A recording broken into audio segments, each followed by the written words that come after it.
Friends, welcome to city life. હું છું તમારી દોસ્ત હિના. સિટીની સફરમાં આજે આપણે ચાખીશું ઇન્ટરનેશનલ ટેસ્ટ ઓફ ફૂડ, અને એ પણ અમદાવાદમાં. માણીશું સ્ટ્રીટ શોપિંગની મજા, જોઈશું જુનિયર્સ ઇન્વેન્ટર્સની ક્રિએટિવિટી અને જાણીશું કે કેવી રીતે નાના બાળકોએ આપ્યો પર્યાવરણને બચાવવાનો સંદેશ. તો સાથે જ કરીશું બીજી ઘણી બધી વાતો આજની સિટી લાઈફમાં.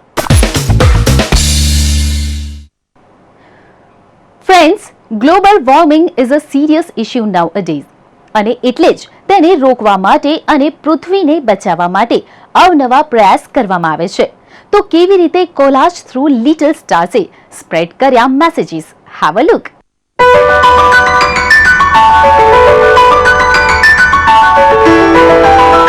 Nature has always given us many things. તો તેને કન્ઝર્વ કરવા માટે આપણે પણ થોડી મહેનત કરવી પડે, અને સાથે જ તેને કન્ઝર્વ કરવું આપણા સૌની ફરજ પણ છે. તો લોકોમાં પણ એ અવેરનેસ લાવવા માટે અમદાવાદની સેરેનિટી લાઇબ્રેરી ખાતે બાળકો દ્વારા નેચરની થીમ પર કોલાજ બનાવવામાં આવ્યું, કે જેમાં સૌ કોઈએ પોતાની ક્રિએટિવિટી અને નેચરલ વસ્તુઓ વાપરીને બનાવ્યું એક અદ્ભુત કોલાજ.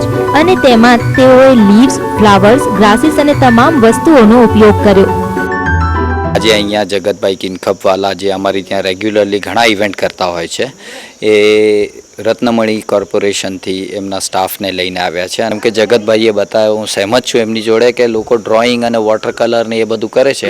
આવું કોલાજ જે કે પર્યાવરણમાંથી આવેલી કુદરતી વસ્તુઓ છે. તો global warming, save trees, save nature and many more messages were given by the students through this project. Message આપવાની સાથે જ તેમની ક્રિએટિવિટી અને થોટ્સનું ઇનપુટ પણ જોવા મળ્યું.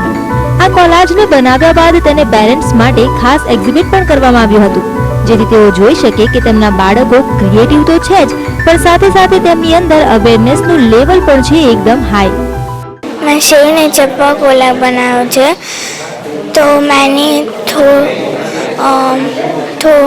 थोड़ू सूखी घास ली थी, પછી થોડી સ્ટિક્સ લીધી અને થોડા રેડ બિયા લીધા. એનાથી મેં ડ્રોઈંગ બનાવ્યું છે.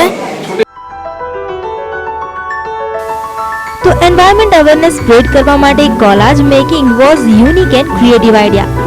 ફોરમ શાહ, સંદેશ ન્યૂઝ, અમદાવાદ.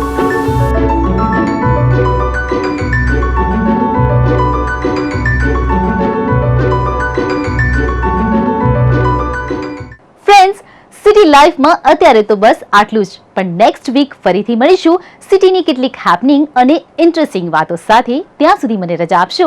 બાય.